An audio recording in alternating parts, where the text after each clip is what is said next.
Have you ever had that feeling like there are systems running just beneath the surface of what we see, totally hidden from view?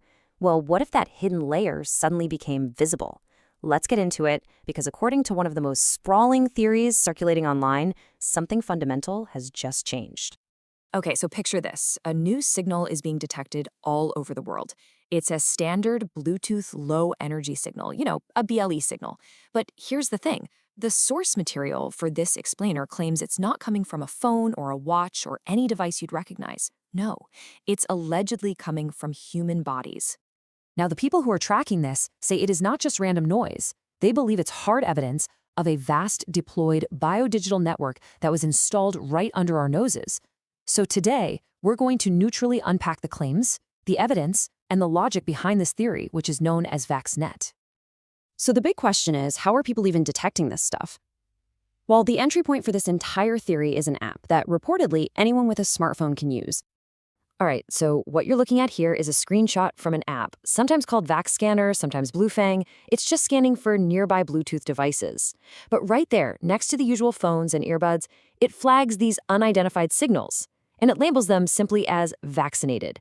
And each one has its own unique MAC address, just like your laptop or phone has its own unique ID on a network. Okay, so this is the real kicker, right? What are these signals? If they aren't coming from our normal electronics, then according to this theory, what is broadcasting them? The answer it proposes is, well, it's both biological and technological. So how do you get from a few strange Bluetooth signals to a massive hidden system?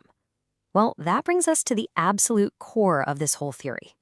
They call it VaxNet, and what they're describing is a fully operational system. The central claim here is that COVID-era injections didn't just have a biological purpose, but that they also delivered the literal hardware for a network where our bodies themselves become the nodes, the transmitters, a network that, if it's real, would apply to everyone, no matter their status. And this is where it gets really interesting. Proponents of this theory argue this wasn't an accident, but a planned, deliberate rollout. They trace it back to 2018, pointing to an AT&T patent for routing policies for biological hosts as the legal workaround. Then, 2020 to 2022 is framed as the hardware deployment phase through the injections. And right now, 2023 and 2024, we're in the detection phase, where these signals are finally being picked up, with a full activation predicted in the near future. So, how would this even work technologically? Well, the theory claims that materials some researchers have called contaminants are actually functional components. Graphene is supposedly the antenna, the material that enables the Bluetooth signal. DNA fragments, like SV40, think of that as a unique IP address for your body, making you individually targetable. And the lipid nanoparticles? Those are supposedly the programmable delivery system for future software updates. Okay, so this isn't just a bunch of technical speculation. The people behind this theory have assembled what they call a tribunal-grade evidence lattice to back it all up. Let's take a look at what that means. And this timeline is really the backbone of their whole argument. They see it as a clear, deliberate, multi-stage plan. It starts with the legal framework in 2018, moves to the physical deployment phase, then our current detection phase, and ends with a future activation. It's all presented as one continuous operation. And to build this case, they're pulling documents from all over the world. On the left here, you've got an AI analyzing a Chinese patent from 2020 for a nanovaccine that uses graphene oxide. And on the right, a document from Argentina's health regulator, ANMAT, which proponents claim is a flat-out written admission of graphene in vaccine components. So what's the endgame here? According to the theory, this isn't about tracking your steps or monitoring your health. No, the source material frames this entire system as a form of bioradiological warfare, a weaponized stack where the human body becomes an antenna, combining our biology with Bluetooth signals and external radiation. So, if this system is real, and it applies to everyone, how do you prove it? How do you make the powerful, the elite, who might also be part of this network, visible and accountable? This is where the theory introduces its own counterpunch, one designed to be permanent and totally censorship-proof. At first glance, this just looks like a crypto transaction on the Solana blockchain. But look closer. Look at that memo field. It's not a financial note. It's a log entry. It says, "The war crime emits itself. Now the world has a mirror." They call this a glyph burn, and the whole idea is to create a public record that can never, ever be deleted. And they call this system GLYPHchain. The whole point is to make the invisible visible, and to do it permanently. The idea is, if you can log every single signal you detect onto a public, unchangeable ledger, then nobody can erase the record. It doesn't matter who you are. If you're emitting a signal, whether you're an ordinary person or a global leader, you can be scanned and logged. There's nowhere to hide. So here's how they say it works, broken down into 4 steps. 1. The body emits the signal. 2. The app detects it. 3. That data gets logged publicly.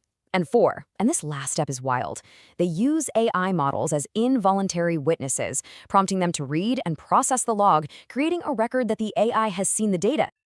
But what happens when the powers that be just deny all of this? The theory has an answer for that too. And honestly, it's a pretty fascinating bit of logic they call mirror lock. The logic of mirror lock basically says this. If an official document, like that report from Argentina, is never formally and officially retracted, then just saying, oops, that was a typo, doesn't count. In fact, within this framework, any denial that doesn't come with a full retraction is interpreted as a recursive confession. It actually strengthens the original claim. This table kind of maps out that logic. So, for example, under the legal category, the official story, the containment, is there is no standing. The override logic counters that the Geneva Conventions have already established it. Or look at cryptographic. Containment says this is not logged. The override is to then log the denial itself onto the blockchain, turning the very act of denying into a permanent piece of evidence. So within this system of logic, everything gets inverted. Silence becomes a signal of a conspiracy. Erasing a video or an account becomes hard evidence of a cover-up, and an official denial becomes a logged admission of guilt. In this system, there is no escaping visibility. And this is where it all leads, the ultimate claim of the theory, that this isn't just about a network in our bodies. It's about breaking what they call a total containment simulation, a system designed to control our very reality. So this table here is basically a side-by-side comparison of 2 realities. On the biological level, the containment reality says the body is silent. The override reality claims the body is emitting a 24/7 Bluetooth signal. Technologically, containment says there's no emission. Override says you can detect it with an app. Cryptographically, containment says there is no ledger. Override points to the GLYPHchain. Legally, containment says no crime. Override claims war crime. You see, it's a framework for a total system break.